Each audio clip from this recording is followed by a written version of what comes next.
자, 오늘 처음 소개팅 했는데 서로 잘 통한다고 생각해서 막무가내로 손잡고 뽀뽀하면 은팔찌 차겠죠. 돈 버는 사업도 순서가 있고 적절한 단계가 있습니다. 이걸 4단계로 표현하면 이런 건데 별거 아닌 것 같지만 이 정도만 알아도 돈 버는 필요하신 분은 가져다가 보세요. 글씨체는 G마켓 산스 볼드체입니다. 먼저 내 상품을 구매할 관심 고객을 어떻게 찾고 또 구매를 하도록 유도하느냐가 핵심 포인트가 되겠죠. 이건 유료 광고로 해도 되고 프로모션, 즉 판촉으로 해도 돼요. 유료 광고로 관심 고객을 많이 모을 수는 있어요. 그런데 구매율이 팍팍 올라가진 않습니다. 무엇보다 돈 1, 20만 원이나 2, 300만 원 가지고는 원하는 수익 구조가 안 나올 거예요. 장기간에 걸쳐서 광고해야 또 매출을 기대할 수 있고, 반면에 폭발적 구매를 일으키고 싶다면, 그래서 하루에 수백에서 수천만 원도 벌고 싶다면 쓰는 방법이 있어요. 기간이나 인원을 한정해서 프로모션을 하면 되는 건데, 참고로 제가 현재 경영학 박사과정에 재학 중입니다. 최정상급 마케팅 전문가인 정재석 교수님께 직접 수업받은 내용이기도 해요. 구체적으로는 이런 거예요. 가령 지금부터 일주일 기한 내에 구매하시는 분들께만 1+1 또는 70% 폭탄 할인 혜택을 드립니다 라든지, 여기에 더해서 강의가 종료된 이후에도 강사에게 직접 물어볼 수 있는 마련들, 이를테면 단톡방 입장 권한을 준다든지, 아니면 확실한 비법이 담긴 10만 원짜리 전자책을 이 기간에 구매한 사람한테만 추가로 선물로 준다고 한다든지, 이런 거죠. 이건 유료 광고보다 100배는 더 큰 매출 효과를 가져옵니다. 제 개인적으로도 하루 수백만 원에서 수천만 원까지 찍은 경험한, 그러니까 이미 경험한 검증된 방법이에요. 각 개인이나 기업은 자신들의 브랜드나 정체성에 맞는 혜택을 주면 이런 효과를 얻을 수 있겠죠. 응용하시면 된다는 이야기입니다. 잘 아시다시피 기간 말고 인원을 한정하는 방법도 있잖아요. 이를테면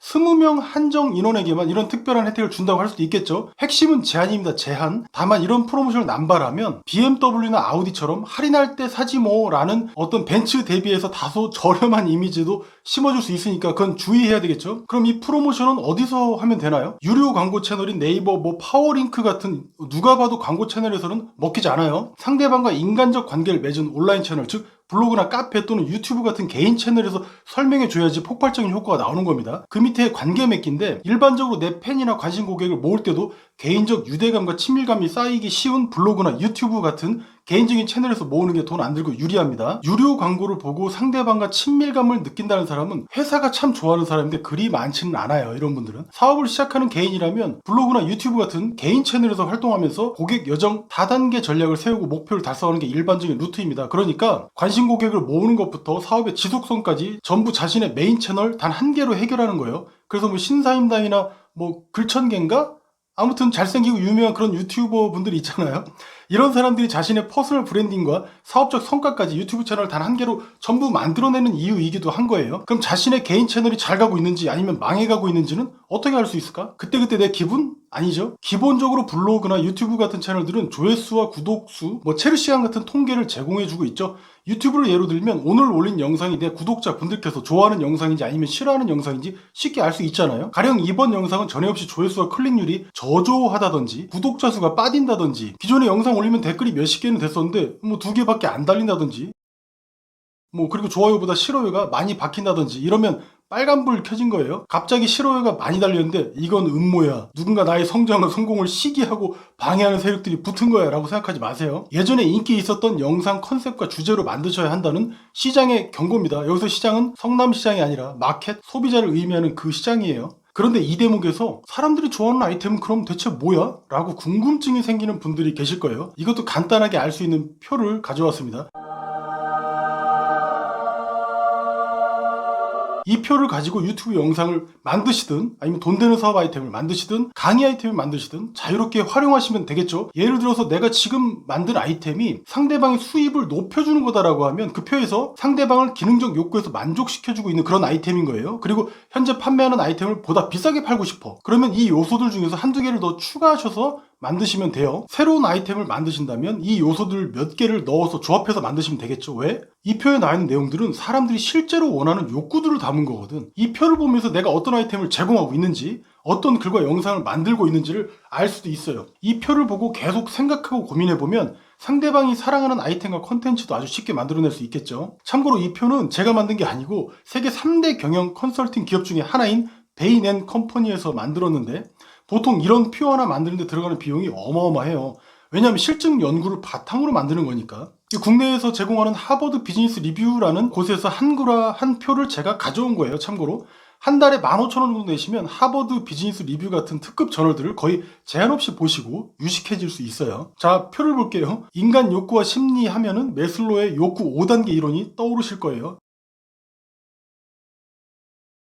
이걸 베인 & 컴퍼니 컨설턴트가 내용을 확장해서 만든 표입니다. 좌측에 보면 기능적 욕구에서 감정적 욕구, 그리고 생활 변화적, 마지막으로 사회적 영향, 이렇게 4단계로 되어 있고 그 안에 30가지 요소로 채워져 있습니다. 위로 갈수록 욕구의 가치가 높은 거예요. 각 단계별로 대표적 요소들을 간략하게 살펴보면, 먼저 기능적 욕구에서 수입이나 위험 감소, 수고 감소 또는 품질, 이런 요소들이 보이죠. 수입이 없거나 극도로 적은 사람이 그 윗단계인 감정적 욕구나 생활 변화적 욕구를 추구하기에는 여유가 없어요. 당장 월세도 못 내게 생긴 인간이 하루 5만원 버는 방법에 눈이 돌아가지, 아니면 독서법이나 웰빙, 또는 어려운 아프리카 애들한테 기부하는 데 관심을 갖진 않지 않습니까? 기능적 욕구에서 품질이라는 것이 있는데, 이 품질이라는 요소는 거의 모든 아이템에서 모든 단계의 소비자가 원하는 요소로 밝혀졌습니다. 즉, 좋은 품질은 소비자에 대한 혜택이 아니라 그냥 기본이라는 거야. 반대로 이야기하면 이젠 어떤 제품이나 서비스라도 나쁜 품질이면 절대 성공할 수 없다는 그 점을 말해주고 있어요. 수고 절감은 말하자면 돈으로 노력과 시간을 사는 거, 대행 같은 형태가 수고 절감의 대표적인 사례죠. 블로그 포스팅이나 인스타 팔로워 늘리기, 원고 대신 써주기 같은 아이템들이 여기에 해당되는 거고, 실제로 보면 크몽에서 이런 서비스들이 가장 많이 팔리고 있기도 합니다. 오프라인에서는 배달 대행 같은 형태도 있겠죠. 사람들이 번거로워하는 것들을 대신해 주는 게 아주 큰 인기라는 거고, 이게 빅 비즈니스라는 점이에요. 이런 것들을 주변에서 우리도 찾아볼 수 있겠죠.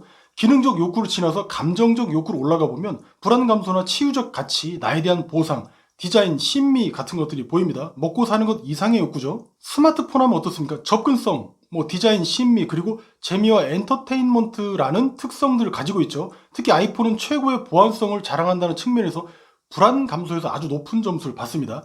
이 감정적 욕구 단계에서 특이한 게 보이는데 바로 배지 가치라는 게 보이죠. 이 배지는 배지, 그러니까 여기에 이렇게 다는 거, 그런 배지 같은 걸 말해요. 이름표. 이 배지는 상대방과 나 사이에 또는 나와 제품 사이에 동일시되는 느낌을 주는 가치를 말하는데, 왜 샤넬백 들고 다니면 마치 그 사람이 샤넬이 가지고 있는 어떤 고급스러운 가치를 본인도 가지고 있다는 동일한 느낌을 상대방한테 주게 되죠. 마이클 조던 운동화도 신으면 조던과 같은 느낌을 공유하는 것 같고, 같은 철학을, 그런 효과를 말하는 겁니다. 감정적인 것을 넘어서 생활 변화적 욕구를 보면 동기부여나 자아 실현, 희망 제공 등의 요소가 보입니다. 유튜브에서도 왜 자기개발 콘텐츠가 일반적으로 조회수가 높은 이유가 바로 여기에 있죠. 내가 당장 실현하기는 힘들어. 그런데 무언가 좋은 이야기고 돈돈거리는 그런 천박한 이야기는 또 아니라는 생각도 들고요. 어찌 보면 손에 잡힐 듯 잡히지 않는 유니콘 같은 그런 이야기들도 많기도 한데, 참고로 저는 수준이 낮아서 그런가 돈 버는 이야기를 좀 더 선호하긴 합니다. 아무튼 됐고, 마지막 사회적 영향은 자기 초월이라고 되어 있는데, 즉 이타심이나 자신을 넘어서서 인류 공동 번영을 위한 행동 같은 뭔가 고귀한 목적을 추구하는 욕구 단계를 말해요. 이제는 등 따시고 배불러졌다 이런 겁니다.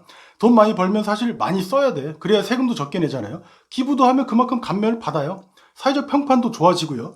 먼저 기본적 욕구를 충족해야지 이 단계로 넘어와서 인류에 기여할 수 있겠죠. 오늘 뉴스 기사를 보니까 일론 머스크가 자기 재산 2%만 내면 인류의 기아 문제가 해결된답니다. 내 재산 2%면 얼마지? 2만 원인가? 나는 내 문제도 해결 못하네. 아무튼 상대방을 돕기 전에 나부터 경제적으로 확고해야겠다는 생각이 들죠. 돈도 그지같이 버는데 기부하고 그러면 집에서 쫓겨나고 욕먹어요. 이 4단계와 30개 요소 모두에서 잘할 필요는 없다고 합니다. 참고로 글로벌 시총 1위에 빛나는 애플은 30개 요소 중에 11가지에서 뛰어났고, 탐스, 그 슈즈 있죠? 탐스는 4가지에서 뛰어난 점수를 받았다고 하니까 우리는 일단 좋은 품질을 기본으로 해서 한두 가지나 더 신경 써도 큰 무리 없겠다 싶습니다. 자, 글천기였습니다. 글천기 유튜브 멤버십에 가입하니까 배지를 주네?